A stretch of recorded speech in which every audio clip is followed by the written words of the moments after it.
On passe donc à TikTok, parce qu'on est de viralité et de créativité. Comme je l'ai expliqué, TikTok titille Facebook au sommet, au Cameroun, sur le cas du Cameroun. Mais en réalité, TikTok s'est fait tout seul. Parce que Facebook a connu deux challengers importants depuis sa création. Le premier challenger de Facebook, c'était Snapchat. Quand il est arrivé en 2013 avec les contenus éphémères, Facebook a compris qu'il y avait un problème parce qu'il n'avait pas de contenus éphémères. Et ça l'a challengé. Facebook a voulu racheter Snapchat. Première offre, 3 milliards de dollars. Snap refuse. Deuxième offre de rachat de Facebook pour Snapchat, 15 milliards de dollars. Evan Spiegel, le CEO de Snapchat, refuse encore. Mais bon, comme Mark Zuckerberg n'aime pas qu'on lui refuse les joueurs, il a dit pas de souci. Je vais copier la fonctionnalité là et mettre ça chez moi. C'est donc comme ça qu'en 2016, on a eu une grande année de bouleversement sur Instagram. Changement de logo, arrivée des lives et arrivée des stories. Et l'année suivante, en 2017, ça arrivait sur WhatsApp le nom statut. Donc le groupe challenger Snap, le groupe challenger de Snapchat. 2020, le deuxième challenger de Facebook est arrivé, TikTok. Mais comme c'est chinois, on peut pas racheter facilement. C'est ça le problème, c'est chinois. Et donc, qu'est-ce qu'il a fait? Il a dit pas de problème, on va pas copier. Parce que le but, c'est, si tu veux pas racheter, tu copies. Et donc, on a copié, et ça arrive sur Instagram. Pour vous avez compris qu'Instagram, c'est vraiment un laboratoire. Instagram est devenu un laboratoire. Il a même son identité propre. Instagram n'a pas vraiment de plateforme identitaire unique. Il prend à gauche, à droite, et ça devient tout. Donc, c'est arrivé donc sur Instagram, des Reels, qu'on a vu, qui vient de TikTok clairement. Et YouTube, qui avait le monopole de la vidéo depuis tant d'années, a commencé à avoir aussi peur de TikTok. Pas à cause des vidéos, mais à cause du fait que TikTok devient déjà aussi un moteur de recherche. Du coup, YouTube, qui est un moteur, parce que oui, YouTube a été racheté par Google. Créé en 2005, racheté en 2006 par Google. YouTube est le second moteur de recherche au monde. C'est ça, non? Quand vous tapez sur YouTube, comment faire un gâteau au chocolat? Vous avez une réponse, non? Oui, d'accord. Comment vous travaillez sur YouTube? Vous allez avoir des réponses. YouTube fonctionne comme un moteur de recherche parce que c'est pour qu'il a racheté. Donc, vous avez une plateforme vidéo, tout ça, c'est d'abord un moteur de recherche qui vous apporte des réponses, mais sous format vidéo. Donc, du coup, TikTok est le second challenger de Facebook, mais également un beau challenger de YouTube.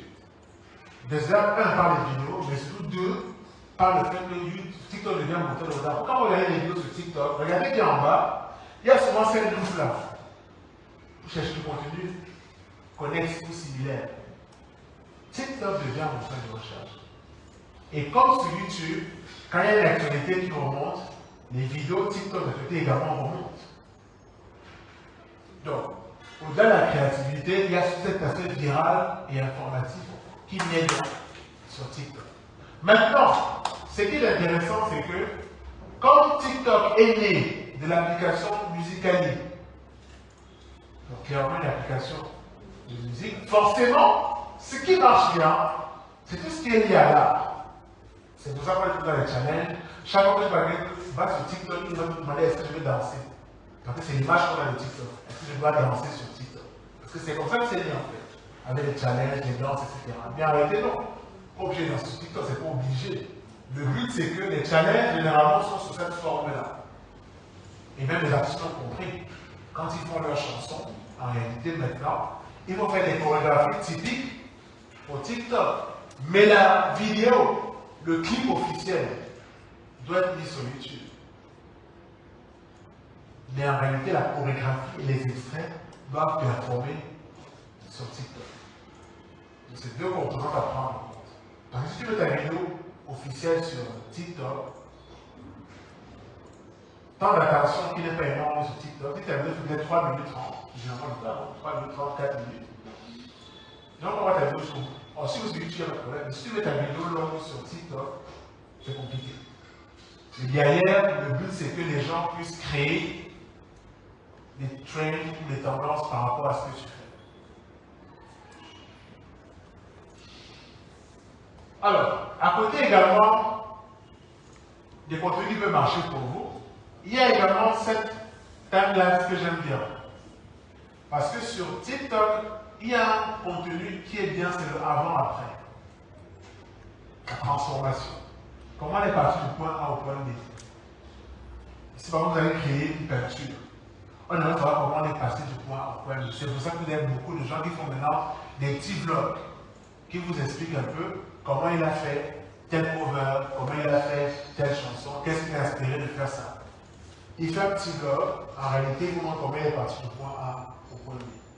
Ou alors il vous raconte clairement même du story time, parce que oui, le mot story time, même si on croit que c'est un panache de blogueur, c'est un truc qui marche bien, parce que dès notre enfance, on a toujours raconté des histoires. Et on aime bien les histoires. Bon, sauf que maintenant, on aime les story time, les histoires des adultes qui ont leurs problèmes dans la vie quotidienne. Ça nous intéresse toujours. Du coup, faire aussi des histoires est aussi intéressant, mais des histoires pas forcément pour raconter, genre un Kassima Koli, non. Il faut raconter des histoires qui concernent votre domaine artistique. Et rien que le fait de dire au début de votre vidéo storytelling, ça allume comme quelque chose dans le cerveau de l'utilisateur, parce qu'il aime écouter une histoire, il veut tout savoir qu'est-ce qui s'est passé. Et quand vous allez créer un contenu, généralement au début, il faut faire ce qu'on appelle un hook, une accroche. Je viens d'avoir ma première expérience dans tel domaine. Et c'était magique. Ou alors, je viens de perdre 100 000 francs en 3 minutes. Voici ce qui s'est passé. Forcément, ça c'est un hook. C'est ce qu'on appelle l'approche du livre. Du coup, avec ça, il va nous dire comment il a perdu 100 000 francs en 3 minutes. Maintenant, on va voir l'histoire derrière. Parce que ça, c'est le titre. D'accord? L'histoire maintenant, c'est quoi? Tu as perdu 100 000 francs en 3 minutes. Comment ça s'est passé? En fait, il y a d'abord quelque chose qui s'est passé pour qu'en 3 minutes, les 100 000 francs disparaissent. D'accord? Et puis même derrière, les sons aussi font partie de l'hégémonie du TikTok. C'est vrai qu'à un moment donné, on a eu peur que Universal se retire. Même s'il a dit que c'était retiré quelque temps, mais il est revenu. Parce qu'en réalité, ça fait vivre aussi les contenus sur TikTok. Les gens qui font les contenus en mettant des sons qui vont avec, permettent aussi de se référencer. C'est même meilleur que les hashtags en réalité. Là, le hashtag est limité. Le son, en réalité, dès que vous mettez un contenu avec un son tendance ou un son d'un artiste qui est en train de faire son buzz, ça peut avoir son effet.